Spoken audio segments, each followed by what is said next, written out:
வணக்கம் நண்பா. நம்மளோட ஒர்க் இன்னைக்கு எங்கேன்னா பெரமியத்தில் நம்ம ஆல்ரெடி ஒரு 50 ஹெச்பிக்கு உண்டான சர்வீஸ் ஒயரிங் வந்து பண்ணியிருந்தோம். ஸோ அங்கே தான் வந்து நம்ம இன்னைக்கு வந்து டிரைவ் வந்து இன்ஸ்டாலேஷன் பண்ண போகிறோம். டிரைவுக்கு உண்டான ஒயரிங் அப்புறம் டிரைவோட பேனல் வந்து எல்லாமே ஃபுல்லாக ஃபிட் பண்ணிட்டு அதுக்குண்டான ஒயர் கனெக்ஷன் எல்லாமே பண்ண போகிறோம். ஆல்ரெடி நம்ம சர்வீஸ் பண்ண ஒயரிங்கில் பார்த்தீங்க அப்படின்னா 15 ஸ்கொயர் mm VIR ஒயர் வந்து போட்டிருந்தோம். இப்போ நம்ம வந்து சர்வீஸ் மீட்டர் பாக்ஸில் இருந்து மோட்டார் டிரைவ் பேனல் வரைக்குமே நம்ம 35 square mm multi cable wire தான் நம்ம வந்து யூஸ் பண்ணியிருக்கோம். RYB மூணுமே 35 ஸ்கொயர் mm, நியூட்ரல் மட்டும் பார்த்தீங்க அப்படின்னா 25 ஸ்கொயர் mm யூஸ் பண்ணியிருக்கோம். தவுட்டு மில்லு இல்லை இந்த மஞ்சி மில்லு இந்த மாதிரி இடத்துல எல்லாம் டிரைவ் இல்லை ஆயில் ஸ்டார்டர் வந்து நம்ம வந்து யூஸ் பண்ணிக்கணும். அங்கே வந்து கான்டாக்டர் வந்து நம்ம யூஸ் பண்ணால் என்ன ஆகும் அப்படின்னா சீக்கிரமாக டஸ்ட்டு வந்து ரொம்பவே ஃபார்ம் ஆகி நீங்கள் என்னதான் கூலிங் ஃபேன் வச்சுருந்தாலும் எவ்வளோதான் நீங்கள் வந்து பேனல் வந்து பாதுகாப்பாக வச்சுருந்தாலும் கண்டிப்பாக வந்து மைக்ரோ டஸ்ட் போய் அந்த கான்டாக்டரில் சேர்ந்து ஒரு 6 மாதத்தில் அதை சீக்கிரமாக போகிறதுக்கு நிறையவே சான்சஸ் இருக்குது. ஸோ கான்டாக்டர் நம்ம 4000 5000 போட்டு வாங்குறதுக்கு இந்த மாதிரி ஒன் டைம் நல்லதாக ஒரு டிரைவோ இல்லை ஆயில் ஸ்டார்டரோ வாங்கி போட்டோம் அப்படின்னா எந்த ஒரு பிரச்சனையும் இருக்காது. மோஸ்ட்லி தவுட்டு மில் எல்லாமே இந்த மாதிரி டிரைவ் யூஸ் பண்ணிட்டீங்க அப்படின்னா உங்களுக்கு அவ்வளோ சீக்கிரம் வந்து மோட்டருக்கு எந்த ஒரு பாதிப்பும் வராது, சீக்கிரம் வைண்டிங்கும் போகாது. ஏன்னா கான்டாக்டர்லாம் நீங்கள் மாட்டினீங்க அப்படின்னா ஏதாச்சும் ஒரு டஸ்ட் ஃபார்ம் ஆச்சு அப்படின்னா 1 ஃபேஸ் வந்து கட் ஆயிரும், 2 ஃபேஸில் தான் வரும். அந்த மாதிரி 2 ஃபேஸில் ஓடும்போது ஓவர்லோட் ஆகி மோட்டர் ஹீட் ஆகி வந்து பேரிங் போகும் இல்லை காயில் போகும், இந்த மாதிரி பிரச்சனையெல்லாம் இருக்கும். இந்த மாதிரி டிரைவ் இல்லை ஆயில் ஸ்டார்டரே மாற்றிட்டீங்க அப்படின்னா ஃபுல் அண்ட் ஃபுல் எல்லா மோட்டருமே ரொம்ப சேஃப்டியாகவே இருக்கும். டிரைவ் எடுத்து எல்லாமே ஃபிட் பண்ணியாச்சு. டிரைவ் பேனல் ஃபிட் பண்ணதுக்கப்புறம் ஒயர் கனெக்ஷன் கொடுக்க போகிறோம். அதுக்குண்டான பைப் லைன்லாம் போட்டு ஒயர் கோர்த்து நம்ம பேனலில் ஏற்றி MT FT எல்லாம் போட்டு டைட் பண்ணிட்டோம். ஸோ எந்த ஒரு சேக்கு இருக்கக்கூடாது அப்படிங்கிறக்காக. ஸோ அடுத்து நம்ம வந்து லெக் வந்து அடிச்சுட்டு கிரிம்மிங் பண்ண போகிறோம். ஸோ லெக் அடிக்கும்போது எப்போவுமே நம்ம 35 தான் போடணும். அதுவும் என்ன கேபிள் யூஸ் பண்ணுறோம், அதாவது என்ன ஒயர் யூஸ் பண்ணுறோமோ அந்தோட லெக்கு தான் போடணும். காப்பர்னா காப்பர் லெக் தான் யூஸ் பண்ணணும், அலுமினியம்னா அலுமினியம் லெக் தான் யூஸ் பண்ணணும். ஏன்னா காப்பருக்கு அலுமினியத்துக்கு காப்பர் யூஸ் பண்ணோம் அப்படின்னா அந்த இடத்துல கண்டிப்பாக வந்து மெல்ட் ஆக நிறைய சான்சஸ், ஹீட் ஆகி வந்து மேலே இருக்கிற ஸ்லீவில் விட்டு போய் அந்த இடத்துல கருப்படிச்சு ஒரு வோல்டேஜ் ட்ராப்லாம் ஏற்படும். ஸோ அதெல்லாம் தவிர்க்கிறதுக்காக நம்ம வந்து நல்லா கரெக்டான லெக்கை சூஸ் பண்ணிட்டு கிரிப்பிங் பண்ணிக்கணும். அதே மாதிரி கிரிப்பிங் பண்ணும்போது எந்த ஒரு லூஸ் கனெக்ஷனும் இருக்கக்கூடாது. இல்லாமல் கரெக்டாக டைட்டாக அடித்தா மட்டும்தான் ஒயர் வெந்து போகிறது, இந்த வோல்டேஜ் ட்ராப்லாம் இல்லாமல் இருக்கும்.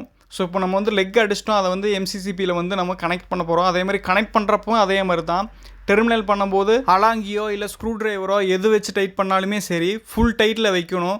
கொஞ்சம் லூஸ் இருந்தாலுமே என்ன ஆகும், லோடு அதிகமாச்சு அப்படின்னா அந்த இடத்துல வந்து மெல்ட் ஆக ஆரம்பிச்சு வோல்டேஜ் ட்ராப் ஆகி லோட் ஆம்ஸ் அதிகமாக எடுக்கும்போது காயில் வந்து வீக்காக ஆரம்பிச்சிடும். ஸோ இதெல்லாம் தவிர்க்கிறதுக்காக எல்லாமே இது பண்ணாலுமே ஃபுல் டைட் எல்லாமே வச்சுக்கணும். கிட்டத்தட்ட பார்த்தீங்க அப்படின்னா எல்லா ஒர்க்குமே முடிஞ்சிச்சு. டிரைவ் பேனலும் மாட்டிட்டோம். அதே மாதிரி சர்வீஸ் மீட்டர் பாக்ஸில் இருந்து இந்த டிரைவ் பேனலுக்கு வந்து ஒயர் வந்து பைப் லைன் போட்டு ஏற்றிட்டோம். இப்போ ஆன் பண்ணுறோம். 3 பேஸுமே பார்த்தீங்க அப்படின்னா ஈவனாக 410 420 அந்த ரேஞ்சுக்கு வந்துருச்சு. ஸோ ஒர்க் எப்படி இருக்குது அப்படிங்கிறத பார்த்துட்டு கமெண்ட் பண்ணுங்கள். வீடியோ பிடிச்சிருந்தா வீடியோக்கு ஒரு லைக்கை போட்டு மறக்காமல் நம்ம சேனலை சப்ஸ்கிரைப் பண்ணிட்டு ஃபாலோ பண்ணிக்கங்க. வணக்கம் நண்பா. நம்மளோட ஒர்க் இன்றைக்கி எங்கேன்னு பார்த்தீங்க அப்படின்னா தஞ்சாவூரில். ஆமாங்க, நம்மளோட இன்ஸ்டா வீடியோ பார்த்துட்டு ஒரு கஸ்டமர் வந்து இந்த மாதிரி 2 ஃபேஸ்லேருந்து 3 ஃபேஸாக மாத்திர வந்து டிரைவ் வேணும் அப்படின்னு சொல்லி கேட்டிருந்தாங்க. நம்ம கஸ்டமர் பார்த்தீங்க அப்படின்னா ஓனாக ஃபர்னிச்சர் ஷோரூம் வந்து வச்சிருக்காங்க. ஸோ எல்லா ப்ராடக்ட்டும் பார்த்தீங்க அப்படின்னா இவங்களே ஓனாக வந்து மேனுஃபேக்சர் பண்ணிட்டு இருக்காங்க. இப்போ சேல்ஸ் வேறு அதிகமாக போயிட்டு இருக்கிறனால கரெக்டாக மேனுஃபேக்சரிங் பண்ண முடியல. ஏன் அப்படின்னு பார்த்தீங்க அப்படின்னா 8-9 மணி நேரத்தில் வெறும் 3 மணி நேரம் மட்டும்தான் 3 ஃபேஸ் இருக்குது. மித்த டைம் எல்லாமே 2 ஃபேஸ் தான் இருக்குது. பாதி நேரம் 2 ஃபேஸ் மட்டுமே இருக்கிறனால கரெக்டாக பொருளை வந்து மேனுஃபேக்சரிங் பண்ணி டெலிவரி பண்ண முடியல அவங்களால. ஸோ அதனால் நம்ம இன்ஸ்டாவை பார்த்துட்டு இந்த மாதிரி நம்ம ஆல்ரெடி வந்து நிறைய டிரைவ் வந்து 2 ஃபேஸ்லேருந்து 3 ஃபேஸாக மாற்றுற மாதிரி டிரைவ் வந்து மாட்டி கொடுத்துருந்தோம். ஸோ அதை பார்த்துட்டு நம்மளை காண்டாக்ட் பண்ணியிருந்தாங்க. ஸோ நம்ம போயிட்டு ஒரு தாட்டி விசிட் பண்ணிட்டு எத்தனை மோட்ரு எத்தனை HP இருக்குது எல்லாத்தையுமே டீட்டெயிலாக நோட் பண்ணிட்டு வந்துட்டு அதுக்குண்டான HP உண்டான டிரைவ் போடணும் அப்படிங்கிறக்காக மொத்தமாக பார்த்தீங்க அப்படின்னா 22 HP வந்துச்சு. ஸோ நம்ம வந்து 40 HP வந்து டிரைவ் போட்டிருக்கோம். இதுக்காக பார்த்தீங்க அப்படின்னா 40 HP டிரைவ் போட்டிருக்கோம் அப்படின்னா மொத்தமாக லோடே பார்த்தீங்க அப்படின்னா நமக்கு 20 HP தான். பட் வந்து நம்ம 40 HP எதுக்காக போடுறோம் அப்படின்னா ஃபியூச்சரில் நாளைக்கு உங்களுக்கு எந்த ஒரு கம்ப்ளைண்ட் வரக்கூடாது அப்படிங்கிறக்காக தான் நம்ம ஹெவி டிரைவாக போடுறோம். ஏன்னா 20 HPக்கு உண்டான டிரைவை 20 HPயே போட்டோம் அப்படின்னா ஃபுட்டு கட் பண்ணுற மிஷின், ஸோ அதிகப்படியான லோடு அப்பப்போ ஏறும் இறங்கும். ஸோ அந்த மாதிரி பிரச்சனை எப்போ என்ன ஆகும் அப்படின்னா டிரைவ் வந்து ட்ரிப் ஆயிரும். இந்த மாதிரி அடிக்கடியில் ட்ரிப் ஆகக்கூடாது அப்படிங்கிறக்காக தான் நம்ம ஹெவியாக போட்டிருக்கோம்.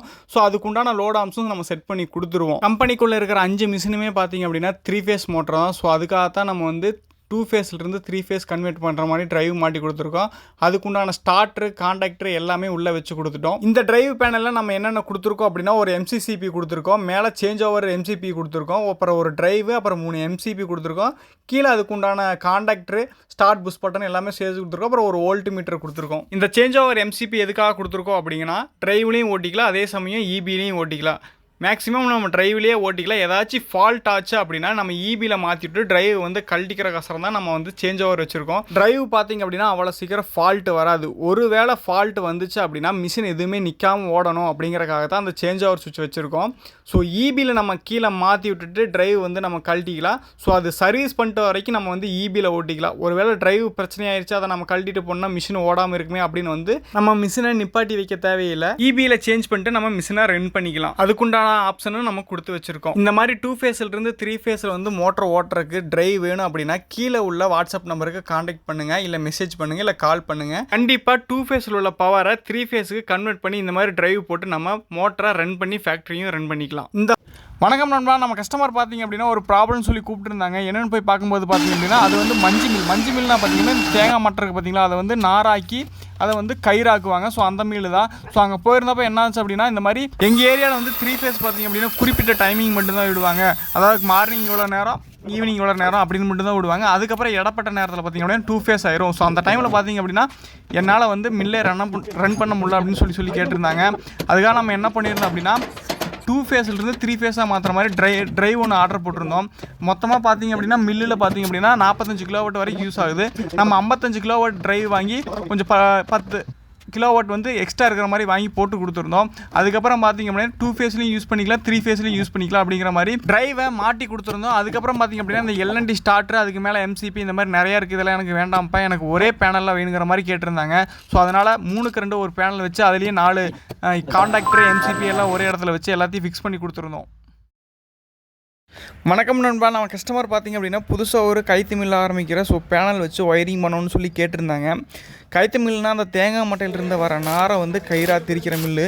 ஸோ அதுக்கு வந்து பேனல் வச்சு ஒயரிங் பண்ணணும் அப்படின்னு சொல்லி கேட்டிருந்தாங்க. ஸோ நம்மளும் போய் பார்த்ததில் பார்த்திங்க அப்படின்னா 10 மிஷின் இறக்கியிருந்தாங்க. அதுக்கு பார்த்திங்க அப்படின்னா நம்ம ஃபுல்லாமே பைப் லைன் போட்டு ஒயரிங் பண்ணியிருக்கோம். கஸ்டமர் என்ன சொன்னாங்க அப்படின்னா இந்த மாதிரி மிஷினுக்கு மேலேயே இருந்து பைப் லைன் கீழே இறக்குற மாதிரி, அதாவது இங்கேருந்து பேனல்லேருந்து மேலே ஏற்றி கொண்டு போய் அந்த 10 பைப் லைனையும் அந்த ரூஃப்லேருந்து கீழே இறக்குற மாதிரி சொல்லியிருந்தாங்க. ஸோ அந்த மாதிரி இறக்கியிருந்தால் என்ன இருக்குது அப்படின்னா ஃப்யூச்சரில் பார்த்தீங்கன்னா அந்த பைப்பு பூராமே எல்லாம் தொங்கல் விழுந்து கீழே பூரா தொங்கிட்டு இருக்கும் வெயிட்டுக்கு. ஸோ நம்ம அதனால் என்ன சொல்லியிருந்தோம் அப்படின்னா இந்த மாதிரி ஒன்றுக்கு ஒன்று வந்து ட்ரென்ச் எடுத்து பார்த்திங்கன்னா அதில் பைப் லைன் போட்டு பேனல்லேருந்து நேராக மிஷினுக்கு கொண்டு போய்க்கலாங்க அப்படின்னு நம்ம சொல்லியிருந்தோம். சரிப்பா அதே மாதிரி பண்ணிக்கலாம் அப்படின்ட்டு அவங்களும் சொல்லிட்டாங்க. ஸோ நம்ம என்ன பண்ணியிருக்கோம் அப்படின்னா ஒன்றுக்கு ஒன்று வந்து ட்ரென்ச் எடுத்து பார்த்திங்க அப்படின்னா ஒரு மிஷினுக்கும் தனித்தனியாக பைப் போட்டு பார்த்திங்க அப்படின்னா அதில் கேபிள் விட்டு எடுத்துக்கிட்டோம். ஒவ்வொரு மிஷினுக்கு பார்த்திங்க அப்படின்னா 2.5ல் 4 கோரில் ஒரு கேபிள், அதுக்கப்புறம் பார்த்திங்க அப்படின்னா 1.5ல் 3 கோரில் ஒரு கேபிள். அதாவது 2.5 ஏன் போட்டிருக்கு அப்படின்னா மிஷினில் பார்த்திங்க அப்படின்னா மொத்தமாகவே 3 மோட்ரு. 3 மோட்டரில் பார்த்திங்க அப்படின்னா ஒரு மோட்டர் மட்டும் 1.5 HP, மித்த 2 மோட்டருமே 1.5 HP தான். ஸோ மொத்தமாகவே டோட்டலாகவே 2.5 HP அப்படிங்கிறனால 2.5 போகுது. அப்படிங்கிறனால நல்ல கேபிளில் 2.5 போதுங்கிறனால நம்ம 2.5 போட்டிருக்கோம். இன்னொன்று பார்த்திங்க அப்படின்னா கண்ட்ரோல் கேபிள். அது பார்த்திங்க அப்படின்னா உள்ள அந்த பேனல் போர்டு, அந்த மிஷின் உள்ள பேனல் போர்டு உள்ள பார்த்திங்கன்னா மதர் போர்டில் இருக்குது. ஸோ அதுக்கு எந்த ஒரு வோல்டேஜ் ஃப்ளக்சுவேஷன் வரக்கூடாது அப்படிங்கிறக்கோசரம் ஒரு ஸ்டெபிலைசர் வச்சு 4 மிஷினுக்கு ஒரு ஸ்டெபிலைசர் வச்சு பார்த்திங்க அப்படின்னா கண்ட்ரோல் கேபிள் வந்து பேனல்லேருந்தே பார்த்திங்க அப்படின்னா அந்த 1 ஸ்கொயர் வந்து நேராக கண்ட்ரோல் கேபிள் வந்து அந்த போர்டுக்கே போகிற மாதிரி கொடுத்துருக்கோம்.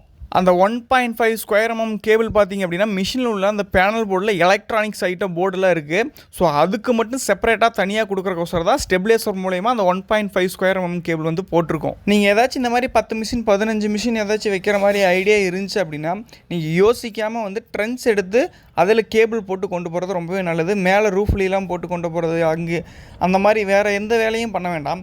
ட்ரென்ச்சில் போட்டிங்க அப்படின்னா நாளைக்கு ஏதாச்சும் ஒரு ப்ராப்ளம் அப்படின்னா கூட, இல்லை நாளைக்கு ஏதாச்சும் ஒரு கேபிள் போடணும் அப்படின்னா கூட நம்ம அந்த மேலே இருக்கிற அந்த ஷீட் எடுத்துகிட்டு அது மூலமாக நம்ம அந்த கேபிள் திரும்ப கொண்டு போய்க்கலாம். பேனலில் இருந்து பார்த்திங்க அப்படின்னா கேபிள் எல்லாத்தையுமே மிஷினுக்கு கொண்டாந்தாச்சு. இப்போ மிஷினில் பார்த்திங்க அப்படின்னா அந்த பேனலில் வந்து ஃபுல்லாக கனெக்ஷன் பண்ணி ஜாயின் பண்ணால் போதும். கிட்டத்தட்ட பார்த்திங்க அப்படின்னா எல்லா ஒர்க்குமே முடிச்சாச்சு. அதுக்கப்புறம் பார்த்திங்க அப்படின்னா முக்கியமான ஒன்று, நம்ம பேனல் வச்சாலோ இல்லை மிஷின் எரெக்ஷன் பண்ணாலோ முக்கியமாக பார்த்திங்க அப்படின்னா எர்த்து கண்டிப்பாக போடணும். ஸோ எர்த்தை கன்ஃபார்ம் எல்லா மிஷினுக்கும் போட்டுருங்க. அதே மாதிரி பேனலுக்கும் எர்த்து கொடுத்துருங்க. ஸோ ஒர்க் எல்லாமே முடிஞ்சு ஆன் பண்ணுறோம் பாருங்கள். ஒர்க் எப்படி இருக்குன்னு பார்த்துட்டு கமெண்ட் பண்ணுங்கள். வீடியோ பிடிச்சிருந்தா ஒரு லைக் பண்ணிட்டு நம்ம சேனலை ஃபாலோ பண்ணிக்கங்க. முடிஞ்சால் 4 பேருக்கு ஷேர் பண்ணிவிடுங்க.